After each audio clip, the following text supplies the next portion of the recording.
रणवीर गंगवा ने हरियाणा न्यूज से खास बातचीत में कई बड़े और अहम मुद्दों पर खुलकर अपनी बात रखी है। कैबिनेट मंत्री ने नवनियुक्त प्रदेश अध्यक्ष डॉक्टर अर्चना गुप्ता को बधाई देते हुए कहा कि उनके नेतृत्व में संगठन को एक नई मजबूती मिलेगी। वहीं ईंधन की बढ़ती कीमतों पर एनएलओ के विरोध प्रदर्शन को आड़े हाथों लेते हुए गंगवा ने कहा कि पेट्रोल डीजल के दाम वैश्विक परिस्थितियों की वजह से बढ़ रहे हैं। गहराते जल संकट पर बोलते हुए उन्होंने कहा कि सरकार लगातार समीक्षा बैठकें कर रही है। इस वक्त खास बातचीत करने के लिए हमारे साथ कैबिनेट मंत्री रणवीर गंगवा साहब मौजूद हैं। उनसे तमाम जानकारी लेते हैं। सर, एक तो सबसे पहले नवनियुक्त प्रदेश अध्यक्ष डॉक्टर अर्चना गुप्ता उनका शपथ ग्रहण समारोह है। सर, क्या कुछ कहेंगे? बहुत बहुत बधाई डॉक्टर अर्चना गुप्ता जी को। और उनका एक लंबा अनुभव संगठन का है। जिला के अध्यक्ष भी रही हैं, प्रदेश के अंदर भी महामंत्री के तौर पे भी उन्होंने बहुत अच्छा कार्य किया। और धन्यवाद देना चाहूँगा हमारे देश के यशस्वी प्रधानमंत्री जी को और हमारे जो राष्ट्रीय अध्यक्ष हैं नितिन नवीन जी और माननीय मुख्यमंत्री महोदय को, जिन्होंने महिला सशक्तिकरण का केवल नारा नहीं दिया बल्कि हर जगह उनको स्थान देने का काम भी किया है। और मैं समझता हूं कि डॉक्टर अर्चना जी के नेतृत्व में पार्टी का संगठन और ज़्यादा मजबूत होगा। जी सर, कल इनेलो ने प्रदर्शन किया तमाम जिला मुख्यालयों पर और ज्ञापन सौंपा महंगाई के खिलाफ। पेट्रोल डीजल के दाम बढ़ रहे हैं, उसी प्रकार लगातार महंगाई बढ़ रही है, उसके खिलाफ उन्होंने प्रदर्शन किया। देखिए, प्रदर्शन जो जहाँ तक बात पेट्रोल डीजल की बात है, ये जिस तरीके का वैश्विक संकट आज विश्व के सामने है, अमेरिका, इजराइल, ईरान युद्ध होने के बाद में वो सबके सामने है। और इसको तो मैं ये कहूँगा कि हमारे देश के यशस्वी प्रधानमंत्री आदरणीय नरेंद्र मोदी जी जैसा नेतृत्व आज हमारे पास है, जिससे अब तक भी उसको काफ़ी हद तक कंट्रोल रखा गया है।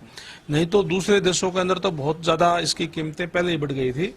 और ये क्योंकि कच्चा तेल जो है आयात होता है, आयात पे हम निर्भर रहते हैं और कच्चे तेल की कीमतों पर ही के हिसाब से ही पेट्रोल और डीजल की कीमत जो है वो घटती और बढ़ती है। सर, कह सकते हैं कि जिस प्रकार गर्मी है उसमें पेयजल की किसी प्रकार की कोई कह सकते हैं कमी ना हो, उसको लेकर आपकी विभाग की क्या कुछ तैयारी और किस प्रकार की अभी स्थिति जो है प्रदेश के अंदर है? सर, ने पूरे प्रदेश के सभी हमारे जो एससी, एक्सीएन, एसडीओ, जेई स्तर के जो लोग हैं उनको वर्चुअल माध्यम से और हमारे EIC चीफ इंजीनियर्स यहीं बैठ करके हमने 2 बार सबकी मीटिंग लेने का काम किया है। और सभी अधिकारियों को इस बात के लिए दिशा निर्देश दिए हैं कि ठीक तरीके से व्यवस्था रखी जाए और पानी की, क्योंकि गर्मी का समय है, इसमें कोई दिक्कत परेशानी ना आए। ये ठीक है कि जहाँ जहाँ पानी गर्मियों में कई बार जो नहरी पानी जहाँ हम सप्लाई करते हैं वहाँ कई बार पानी की कमी हो जाती है, तो थोड़ा बहुत रास्टिंग भी करनी पड़ती है। और बाकी जो ट्यूबवेल पे भी हमने पहले ही कह दिया था कि वैकल्पिक व्यवस्था भी तैयार रखें जिससे कोई दिक्कत परेशानी ना आए। मैं समझता हूँ कि प्रदेश के अंदर इस तरीके की बहुत ज़्यादा कहीं भी दिक्कत पीने के पानी की नहीं है। सर, 12 साल पूरे हो गए हैं नरेंद्र मोदी की सरकार को।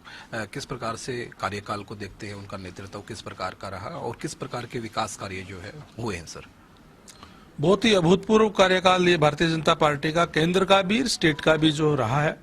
और इस 12 सालों के अंदर जो एक बहुत बड़ा परिवर्तन करने का काम किया है, ट्रांसपेरेंसी से राज चलाने का काम आदरणीय नरेंद्र भाई मोदी जी के नेतृत्व में भी और हमारे प्रदेश के अंदर भी।